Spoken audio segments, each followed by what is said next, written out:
ಬೌದ್ಧ ಚೈತ್ಯಾಲಯಗಳು, ಬೌದ್ಧ ಧರ್ಮಕ್ಕೆ ಸಂಬಂಧಪಟ್ಟಂಥ ಎರಡು ಚೈತ್ಯ ಗೂಡುಗಳು, ಚೈತ್ಯಾಲಯಗಳು. ಇದು ಬ್ಯಾಕ್ ಸೈಡ್ ಬಂಡೆ ಬಂದಿದೆ, ಮುಂಭಾಗ ಕಟ್ಟಿದ್ದಾರೆ. ಬ್ಯಾಕ್ ಸೈಡ್ ಬಂಡೆ ಇದೆ, ಅಲ್ಲಿ ನೋಡ್ತಿದ್ದಾರೆ ಅದು ಬಂಡೆ.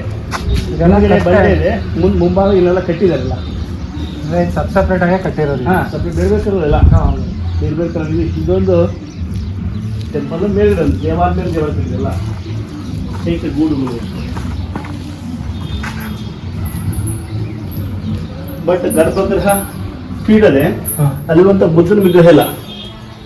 ಯಾರು ಕಿತ್ತೋದು ಸರ್? ಒಳ್ಳೆ ಬ್ಯಾಡ್ಸ್ಮನ್ ನೋಡಿ, ಎಷ್ಟೊಂದು ಬ್ಯಾಟ್. ಬೌದ್ಧ ಚೈತ್ಯಾಲಯಗಳು ಇವೆಲ್ಲ, ಬೌದ್ಧ ಯಾಳಿಗಳು ಅಂತೇಳಿಲ್ಲ. ನಿಮ್ಮ ಬುದ್ಧನ ವಿಗ್ರಹ ನೋಡ್ಬೇಕಂದ್ರೆ ಮೇಲ್ ಛತ್ತಿನಲ್ಲಿದೆ ನೋಡಿ, ಗೌತಮ ಬುದ್ಧ ಮೇಲ್ಗಡೆ ಸೀಲಿಂಗ್ ಇದೆ. ಬುದ್ಧನ ವಿಗ್ರಹ ಅಂದ್ರೆ ಅಲ್ಲಿ ಮುಂಚೆ ವಿಗ್ರಹ ಇತ್ತು, ಏನಾಗಿದೆ ಅಂತ ಗೊತ್ತಿಲ್ಲ. ಕೆಲವಷ್ಟು ವಿಗ್ರಹಗಳು ಭಿನ್ನ ಮಾಡಿದೆ. ಏನಾಯ್ತು ಅಂದ್ರೆ ಈ ಲೋಕಲ್ ಜನರು ವಾಸ ಮಾಡ್ತಾ ಇದ್ರಲ್ಲ, ಅವ್ರ ತಲೆಗೆ ಏನು ಬಂತು ಅಂತಂದ್ರೆ ಹಿಂದೂ ಸಂಪ್ರದಾಯ ಪ್ರಕಾರ ಮೂರ್ತಿ ಪ್ರತಿಷ್ಠಾಪನೆ ಮಾಡ್ಬೇಕಾದ್ರೆ ಕೆಳಭಾಗ ನಿಧಿ ಇಟ್ಟಿರ್ತಾರೆ, ಬಂಗಾರ, ವಜ್ರ, ವೈಡೂರ್ಯ, ಮುತ್ತು, ರತ್ನ.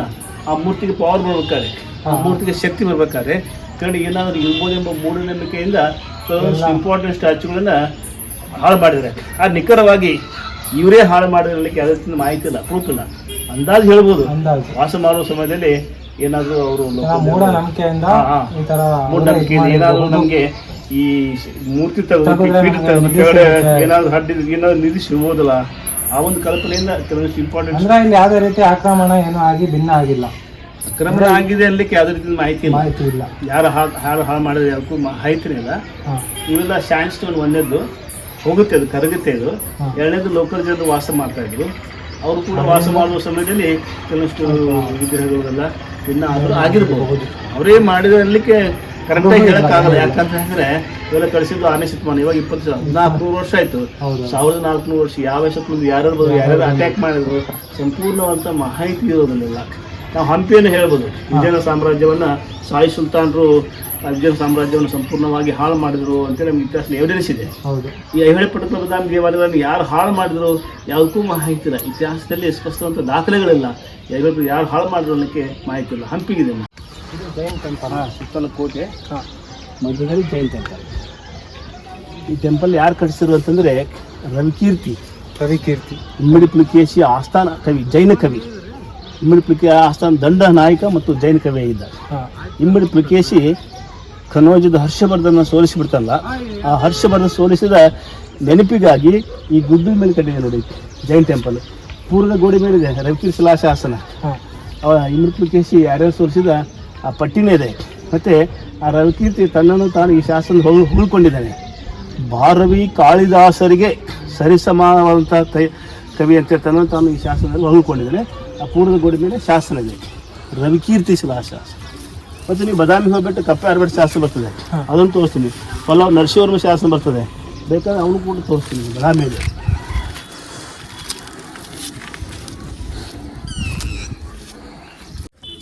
ಇವಾಗ ಎಸ್ ಡಿಪಾರ್ಟ್ಮೆಂಟ್ ಮಾಡಿದ್ರಲ್ಲ, 1400 ವರ್ಷಗಳ ಹಿಂದೆ ಈ ದೇವಾಲಯ ಕಟ್ಟುವಂಥ ಸಮಯದಲ್ಲಿ ಹಾಕಿದ್ದಾರೆ ನೋಡಿ ಶಾಸನ.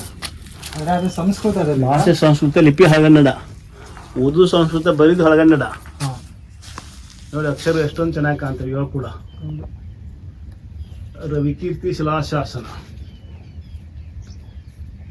ಮನುಷ್ಯರು ಬೆಟ್ಟ ಆದರೆ ಕೆಳಗಡೆ ಅವ್ರನ್ನ ಹೂತು ಮೇಲ್ಗಡೆ ಈ ಥರ 3 ಕಲರ್ ಹಾಕ್ತಾರೆ, ದಬಾಸ್ ಕಲರ್ ಹಾಕ್ತಾ ಇದ್ರಲ್ಲ, ಡಾಲ್ಮಿನ್ ಅಂತೇಳಿ. ಅಂದರೆ ಅವ್ರ ಜೀವಿತ ಅವಧಿಯಲ್ಲಿ ಏನೇನು ಬಯಸ್ತಾ ಇದ್ರು ಅಲ್ಲೆಲ್ಲ ಇಟ್ಟು ಪೂಜಿಸ್ತಾ ಇರಲಿಲ್ಲ.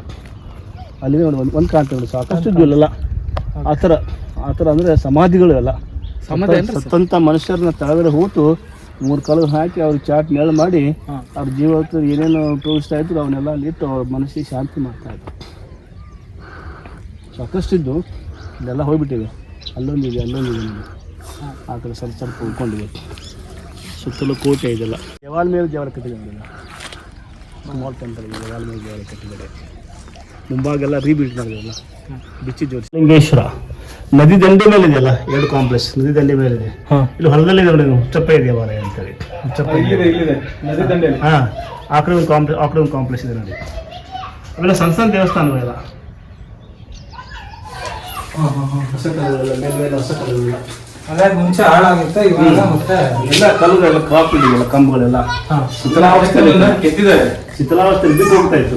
ಅವಾಗ ಡಿಪಾರ್ಟ್ಮೆಂಟ್ ಎಲ್ಲ ಕಲ್ಲುಗಳು ಕಿತ್ತಿ ಹೊಸ ಕಲ್ಲು ಹೊಸ ಚರಂತಿ ಮಠ ಅಂತೇಳಿ. ಚರಂತಿ ಮಠ ಲೋಕಲ್ ನೇಮ್ಸ್ ಆರ್ ಇವೆಲ್ಲ ಜೈನ್ ಟೆಂಪಲ್ಸ್ ಇವೆಲ್ಲ. ಜೈನ್ ಟೆಂಪಲ್.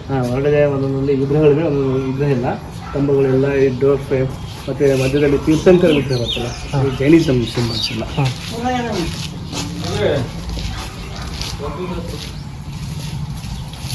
ಮದುವೆ ತೀರ್ಥಂಕರು ಜೈನ ಧರ್ಮದಲ್ಲಿ ಟೋಟಲ್ 24 ಜನ ಜೈನ ತೀರ್ಥಂಕರು ಅಂತ ಬರ್ತಾರೆ.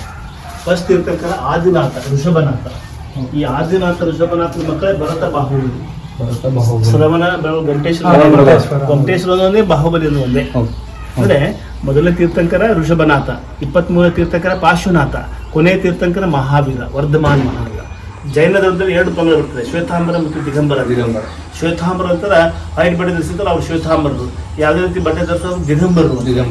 ಯಾವುದೇ ಕಾಸ್ಟ್ ತೆಗೆದುಕೊಳ್ರಿ, ಹಿಂದೂ ಧರ್ಮ ತೆಗೆದುಕೊಳ್ರಿ ಶೈವರು ವೈಷ್ಣವರು ಅಂತ ಬರ್ತದೆ, ಬೌದ್ಧ ಧರ್ಮ ತೆಗೆದು ಹೀನಾಯನ ಮಹಾಯನ ಅಂತ ಬರ್ತದೆ, ಮುಸ್ಲಿಮ್ಸ್ ತೆಗೆದುಕೊಳ್ರಿ ಶಿಯಾಯನ್ ಸುನ್ನಿಯನ್ ಬರ್ತದೆ. ಈ ಜೈನ ಧರ್ಮದಲ್ಲಿ ಶ್ವೇತಾಂಬರ ಮತ್ತು ದಿಗಂಬರ.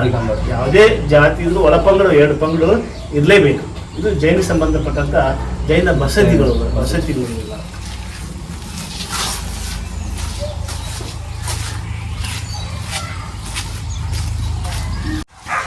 ಈ ಕಲ್ಲಿನ ಏನಿದೆ ಲ್ಯಾಡರ್ಸ್ ಮೇಲ್ಗಡೆ ಹೋಗ್ಲಿಕ್ಕೆ ಕಲ್ಲಿನ ಮಾಡಿರುವಂತ ನಿಚ್ಚಣಿಕೆ ಅಂತ ಹೇಳ್ತಲ್ಲ, ಅಲ್ಲಿ ಕಾಣ್ತದೆ ನೋಡಿ, ಕಲ್ಲಿನ ಏಣಿ ಲ್ಯಾಡರ್ ಹತ್ತಿ ಹೋಗ್ಲಿಕ್ಕೆ. ಮೇಲೆ ಸ್ಮಾಲ್ ಟೆಂಪಲ್ ಇದೆ, ಆ ಸ್ಮಾಲ್ ಟೆಂಪಲ್ ಹತ್ತಲಿಕ್ಕೆ ಲ್ಯಾಡರ್ ಸಿಡಿ ಸ್ಟೆಪ್ಸ್ ಮಾಡಿದ್ರು ಮೇಲ್ಗಡೆ ಹೋಗ್ಲಿಕ್ಕೆ. ಮತ್ತು ಇಲ್ಲ ತೀರ್ಥಂಕರಲ್ಲ, ಇವೆಲ್ಲ ಜೈನ್ ಟೆಂಪಲ್ಸ್ ಅಂತ ಅರ್ಥ. ಒಂದು ದೇವಾಲಯ, ಹಿಂದೂ ದೇವಾಲಯಕ್ಕೆ ಗರುಡ ಇರುತ್ತಲ್ಲ, ಗರುಡ ಇರುತ್ತೆ, ಇವೆಲ್ಲ ಜೈನ್ ಟೆಂಪಲ್ಗೆ ತೀರ್ಥಂಕರು. ಇಲ್ಲಿ ಕೂಡ ತೀರ್ಥಂಕರ ಅಂತ ಬರ್ತಾರೆ ಎಲ್ಲ. ಪಕ್ಕದಲ್ಲಿ ಯಕ್ಷಿಣಿ ಹೆಲ್ಪರ್ಸ್ ಬರ್ತದೆ ಎಲ್ಲ. ನೋಡ್ಬಿಡಿ ಮೇಲ್ಭಾಗದಲ್ಲಿ ತೀರ್ಥಂಕರ ಮೂರ್ತಿ ಬರ್ತಲ್ಲ, ತೀರ್ಥಂಕರಲ್ಲ, ಗೊಮ್ಮಟೇಶ್ವರ ಮೂರ್ತಿ ತರ ಇದೆ. ಒಳ್ಳೆ ಗರ್ಭಗೃಹ ಇದೆ, ವಿಗ್ರಹ ಇಲ್ಲ. ಇಲ್ಲಿ ಒಂದು ಗರ್ಭಗೃಹ, ಇಲ್ಲಿ ಕೂಡ ಮೂರ್ತಿ. ಕಂಬಗಳೆಲ್ಲ ರೌಂಡ್ ಶೇಪ್ ಬರ್ತದಲ್ಲ, ಕಂಬ ರೌಂಡ್ ಶೇಪ್ ಬರ್ತದೆ. ಡೋರ್ ಫ್ರೇಮ್ ತೀರ್ಥಂಕರ, ಮೇಲೆ ತೀರ್ಥಂಕರ ಆನೆಗಳು ಬರ್ತದಲ್ಲ, ಇವೆಲ್ಲ ಜೈನರ ಗುರುಗಳೆಲ್ಲ. ಹೋಗಿ ಹೋಗಿ ಅದು ಹೋಗಿ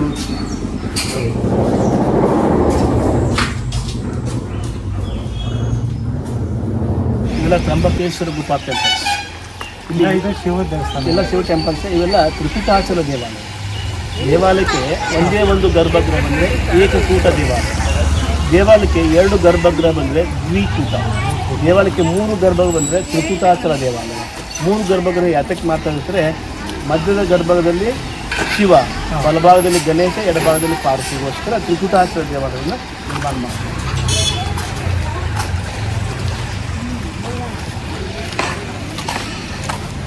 ಆದರೆ ಇಲ್ಲಿ ಗರ್ಭಗೃಹಗಳಿವೆ, ಆದರೆ ಯಾವುದೇ ರೀತಿಯಿಂದ ಮೂರ್ತಿಗಳಿಲ್ಲ. ಗರ್ಭಗೃಹದಲ್ಲಿ ಮೂರ್ತಿ ಇಲ್ಲ. ಇಲ್ಲಿ ಕೂಡ ಲೋಕಲ್ ಜನರು ವಾಸ ಮಾಡ್ತಾರಲ್ಲ, ಅದೇ ಗ್ರ್ಯಾಂಡಿಂಗ್ ಮಾಡಿರಲ್ಲ, ಲೋಕಲ್ ಎಲ್ಲ ಮಾಡಲಿಕ್ಕೆ ಇರಲ್ಲ, ರುಬ್ಬು ಕಲ್ಲುಗಳೆಲ್ಲ ಗ್ರ್ಯಾಂಡಿಂಗ್. ಇಲ್ಲಿ ಲಕ್ಷ್ಮೀ ಪೋಸರೆ ಅಂತ Gajalakshmi door frame, door frame ನೋಡಿಲ್ಲ, ಬಾಗಿಲು ಚೌಕಟ್ಟೆಲ್ಲ ಪಂಚಶಾಖಗಳು ಅಂತ 5 ಬಾಗಿಲು, 5 fast door frame, door designs. ಇವಾಗ ನಾವು ಉತ್ತರ ಕರ್ನಾಟಕದಲ್ಲಿ ಆ ಮನೆಗೆ ಸಿಂಗಲ್ ಡೋರ್ ಬಂದರೆ ಅವ್ರು ಭಾಳ ಬಡವರು ಇರ್ತಾರೆ, ಸೆಕೆಂಡ್ ಥರ್ಡ್ ಬಂದರೆ ಮಧ್ಯಮ ತರಗತಿ ಇರ್ತಾರೆ. ಆ ಮನೆಗೆ ಈ ಥರ ರಿಚ್ ಡೋರ್ ಫ್ರೇಮ್ ಬಂದ್ಬಿಟ್ರೆ ಅವರು ಆರ್ಥಿಕವಾಗಿ ಸ್ಟ್ರಾಂಗ್ ಇದ್ದಾರೆ ಅಂತ. ನಾವು ಭಾಳ ನೋಡಿದ್ರೆ ಮಾಡೋದಾದ್ರೆ 6ನೇ ಶತಮಾನದಲ್ಲಿ ಕೂಡ ಈ ಡೋರ್ ಫ್ರೇಮ್ ಅನ್ನ ಕಲ್ಲಲ್ಲಿ ಮಾಡ್ತಾ ಇದ್ರು.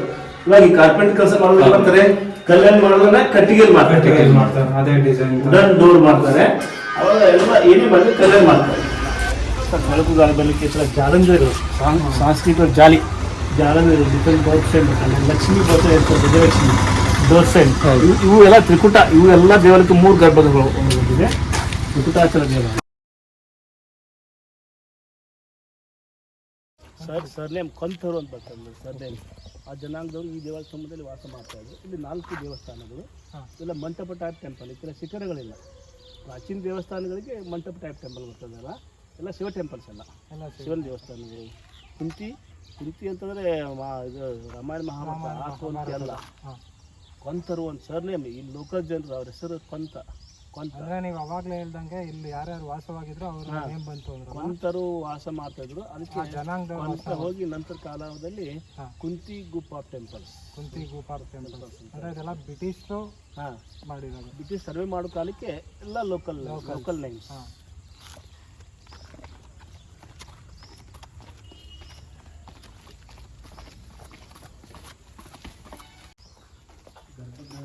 ಒಳ್ಳೆ ವಿಗ್ರಹಗಳೇನಿಲ್ಲ, ಇಲ್ಲೊಂದು ಟೆಂಪಲ್ ಕಟ್ಟಿರುವಂಥ ಸ್ಟೈಲ್ ನೋಡುವುದಿಲ್ಲ. ಕಂಬಗಳ ಮೇಲೆ ನಿಂತ್ಕೊಂಡಿದೆಯಲ್ಲ, ಮೇಲ್ಗಡೆ ಸಿಕ್ಕಡೆ ಎಲ್ಲ ಮಂಟಪ ಟೈಪ್ ಟೆಂಪಲ್, ಡೋರ್ ಫ್ರೇಮ್ ಎರಡೇ ಇಲ್ಲ, ಪಂಚ ಇಲ್ಲ. ಇದು ಒಂದು ಕಡೆ ಸಿಂಗಲ್ ಡೋರ್ ಫ್ರೇಮ್ ಮಾಡಿದ್ದೀರಲ್ಲ. ಇದರಲ್ಲಿ ಬ್ರಹ್ಮ ವಿಷ್ಣು ಮಹೇಶ್ವರ ತ್ರಿಮೂರ್ತಿಗಳನ್ನು ಕೆತ್ತನೆ ಮಾಡಿದ್ದಾರೆ.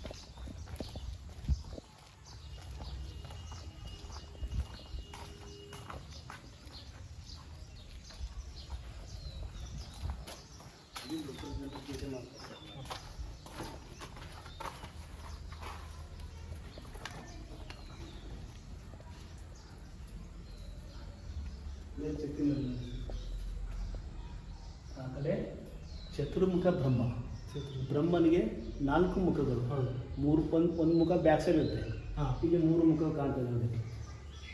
ಕಮಲ ಪುಷ್ಪ ಮೇಲೆ ಕೂತ್ಕೊಂಡಿದ್ದಾನಲ್ಲ, ಚತುರ್ಮುಖ ಬ್ರಹ್ಮ. ಬ್ರಹ್ಮ ಇಸ್ ಕ್ರಿಯೇಟರ್, ಸೃಷ್ಟಿಕರ್ತ. ಬ್ರಹ್ಮ ಕ್ರಿಯೇಟರ್, ವಿಷ್ಣು ಪ್ರೊಟೆಕ್ಟರ್. ಅದು ಲಾಸ್ಟ್ ವಿಷ್ಣು ಇದ್ದಾನೆ. ಇದು ಶಿವ ಟೆಂಪಲ್ ಆಗಿರೋದ್ರಿಂದ ಮಧ್ಯದಲ್ಲಿ ಶಿವನ ಹೆಂಡತಿ ಪಾರ್ವತಿ ಇದ್ದಾಳೆ. ಅಂದರೆ ಬ್ರಹ್ಮ ಲಾಸ್ಟ್ ವಿಷ್ಣು, ಮಧ್ಯದಲ್ಲಿ ಶಿವ. ಇಲ್ಲಿ ಕೂಡ ವಿಶ್ವವಾಹನ ಗರುಡಗಂಗೆ, ಹಾವಿನ ಬಾಲ ಹಿಡ್ಕೊಂಡು ಆಕಾಶದಲ್ಲಿ ಹಾರುವಂಥ ಗರುಡ ಪಕ್ಷಿ ವಿಷ್ಣು ವಾಹನ. ಇವಾಗಿನ ಇಂಡೋನೇಷಿಯಾ ಏರ್ಲೈನ್ಸ್ ಗರುಡ ಏರ್ಲೈನ್ಸ್. ಗರ್ಭಗೃಹ ಯಾವಾಗಲೂ ಚಿಕ್ಕದಾಗಿರ್ಬೇಕು. ನಾವು ಒಳಗಡೆ ಹೋಗ್ಬೇಕಾದ್ರೆ ನಯ ವಿನಯದಿಂದ ತಗ್ಗಿ ಬಗ್ಗಿ ನಾವು ಒಳಗಡೆ ಗರ್ಭದ ಒಳಗಡೆ ಹೋಗಲಿಂತ ಗರ್ಭಗೃಹ ಯಾವಾಗಲೂ ಚಿಕ್ಕದಾಗಿರ್ತಾರೆ. ಇವರು ದ್ವಾರಪಾಲಕರು, ಭದ್ರ ಆ್ಯಂಡ್ ವೀರಭದ್ರ, ಶೈವ ದ್ವಾರಪಾಲಕ.